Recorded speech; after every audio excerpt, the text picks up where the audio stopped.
జరన్ అంటే చేతబడి. ఇదొక మరాఠీ ఫిల్మ్. దీన్ని తెలుగు డబ్బింగ్ చేసి జీ5లో స్ట్రీమ్ చేస్తున్నారు. డబ్బింగ్ అయితే బాగానే చేశారు. 2 అవర్స్ ఉన్న ఈ మూవీని ఫ్యామిలీతో కలిసి కూడా చూడొచ్చు. అడల్ట్ కంటెంట్ ఎక్కడా లేదు.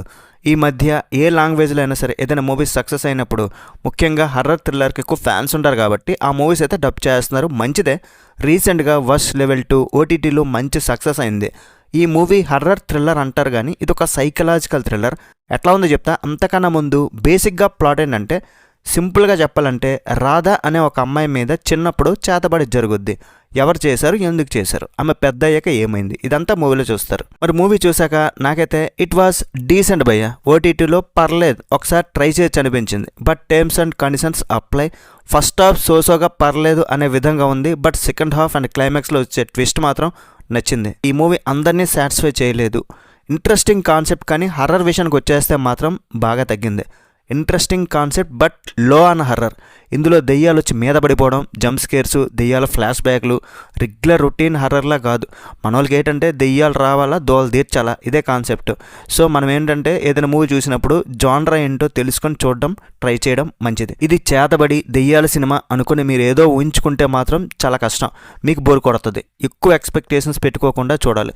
ఇదొక సైకలాజికల్ థ్రిల్లర్. రాధ అనే ఒక అమ్మాయి మీద చిన్నప్పుడు చేతబడి జరిగింది. ఆమె పెద్ద అయ్యాక లైఫ్లో ఒక అనుకోని యాక్సిడెంట్, తర్వాత జరిగే ఇన్సిడెంట్స్ ఆ మైండ్ని డిస్టర్బెన్స్ చేస్తాయి.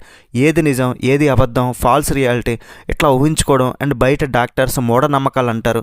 ఇట్లా మూవీని తీశారు. హర్రర్ సీన్స్ అలావన్నీ లేవని కాదు, ఉన్నాయి. బట్ ఆ టెన్షన్ బిల్డ్ చేసి హర్రర్ సీన్ స్టార్ట్ చేసినప్పుడు ఏదో ఎక్స్పెక్ట్ చేస్తాం, కానీ ఫైనల్కి వచ్చేసరికి డిసప్పాయింట్ అవుతాం అనమాట. క్లైమాక్స్లో వచ్చే ట్విస్ట్ మాత్రం గెస్ చేయలేదు నేనైతే. బాగుంది అది. బట్ ఇది కూడా కొంతమంది గెస్ చేయొచ్చు.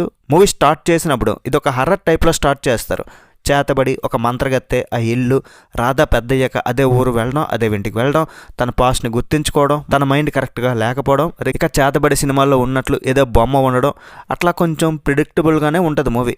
ఏదో అనుకుంటాం కానీ క్లైమాక్స్లో వచ్చే ట్విస్ట్ మాత్రం సర్ప్రైజ్ చేసే. పర్ఫార్మెన్సెస్ మాత్రం టాప్ నాచ్ ఉంది. మెయిన్ లీడ్ క్యారెక్టర్ రాధా క్యారెక్టర్లో అమృత సుభాష్ నిజంగా శబాష్. ఈమె చాలా బాలీవుడ్ మూవీస్లో కూడా ఉన్నది. ఆ పిల్ల సై క్యారెక్టర్ కూడా తనకి యాక్టింగ్కి స్కోప్ లేకపోయినా సరే ఆ క్యారెక్టర్కి క్లైమాక్స్కి లింక్ చేశారు.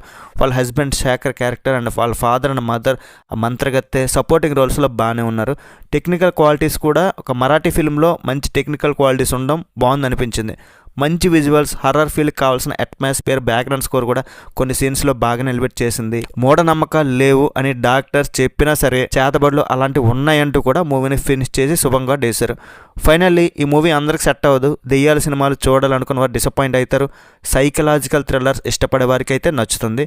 మరి మీ మైండ్ ఎట్లా ఉంటుంది మీరు డిసైడ్ చేసుకోండి. మరి మీరు ఈ మూవీ చూసుంటే మీకు ఎట్లా అనిపించింది కామెంట్ చేయండి. మరి ఓవరాల్ రేటింగ్ ఎంత అంటే మూవీకి 3/5. That's it guys. రివ్యూ నచ్చితే ఒక లైక్ చేయండి, షేర్ చేయండి, సబ్స్క్రైబ్ చేయండి అండ్ మన ఛానల్ కొంచెం సపోర్ట్ అయితే ఇవ్వండి. నెక్స్ట్ వీడియోలో మళ్ళీ కలుద్దాం గైస్. బై బాయ్ అండ్ జై హింద్.